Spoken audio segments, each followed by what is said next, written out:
update on an officer-involved shooting that occurred in the area of Alameda and La Pan at about 8:30 this morning. What I understand at this moment is that at about 8:20, we received a call that a man was pointing a weapon at passing cars that were traveling west on Alameda. Officers arrived on scene very quickly. Actually, before they arrived, they actually contacted our real-time crime center to see if there were any cameras in the area that could spot the suspect. They were unable to observe the suspect on camera. They arrived on scene and then saw the suspect matching the description that was given here behind me between these two buildings just west of La Pan. They attempted to make contact with that individual. At some point, he pulled the firearm. It was a handgun that he pointed at officers. Officers fired an initial volley of rounds at the suspect. Unknown at this time if he was struck by any of those rounds. He was still pointing the weapon at the officers as they continued to issue commands and ask him to drop the weapon.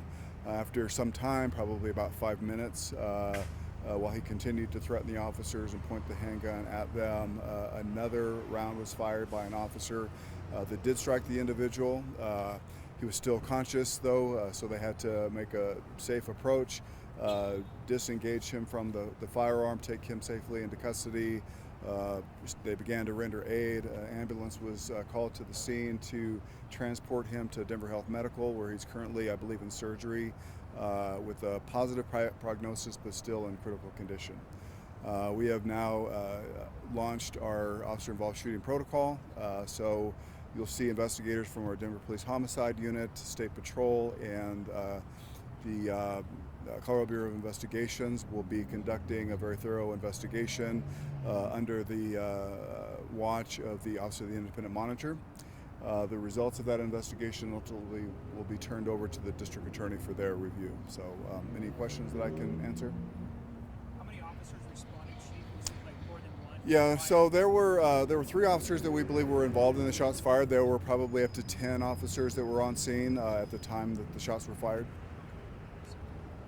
Was that black vehicle hit by anything?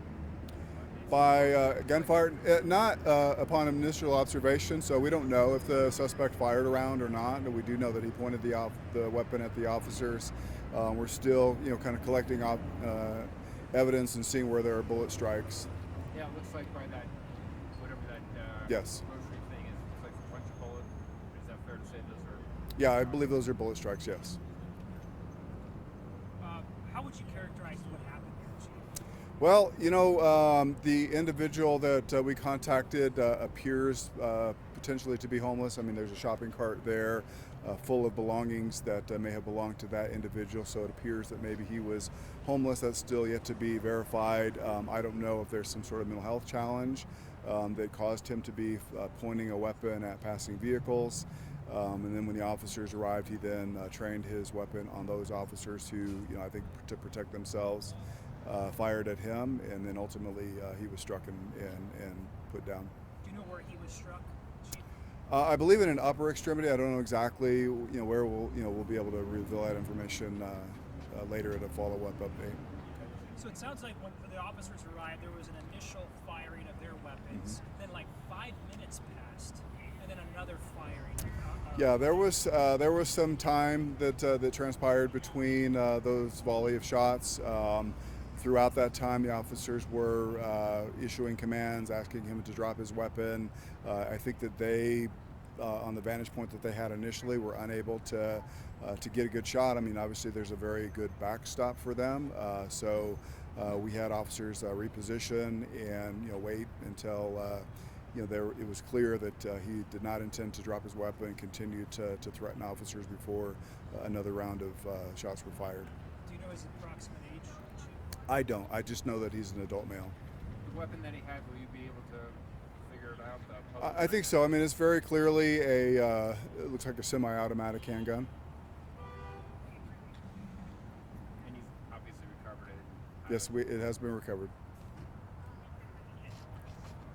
Any idea how much longer this area will be closed off for? I would imagine another hour or so it's going to take for investigators to collect all the evidence. I mean, you see, folks from our crime lab here that are already collecting evidence. So hopefully, not much more than an hour. How many different scenes do you have? You have this one with the police officers, the one over by the Yeah. shopping cart, and then there's one behind the building, maybe? Yeah. So three, kind of areas of focus for this particular investigation. So one that you see right here, just behind me, further back. Where the shopping cart is, and then just kind of across on the opposite corner of the building behind me. Obviously, Chief, officers didn't know if there was a mental health issue or anything like that. Was there any sort of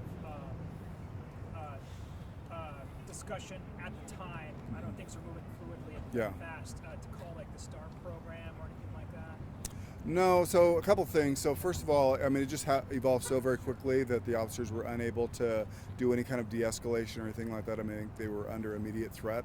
Second thing is the STAR response would not have been appropriate when there's a weapon involved. Makes sense. So.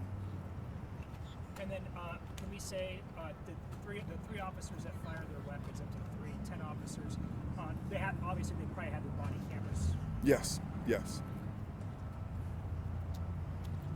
Was there any drug paraphernalia involved in searching the man's belongings? Is there any reason to indicate that drugs were involved in this? So no reason at this point in time to indicate that drugs were involved. I mean, we haven't done a complete search of his belongings or his persons to know those details, but we'll certainly be able to provide that hopefully by the follow-up briefing. So, well, thank you. Thank you. Thank you, sir. Chief.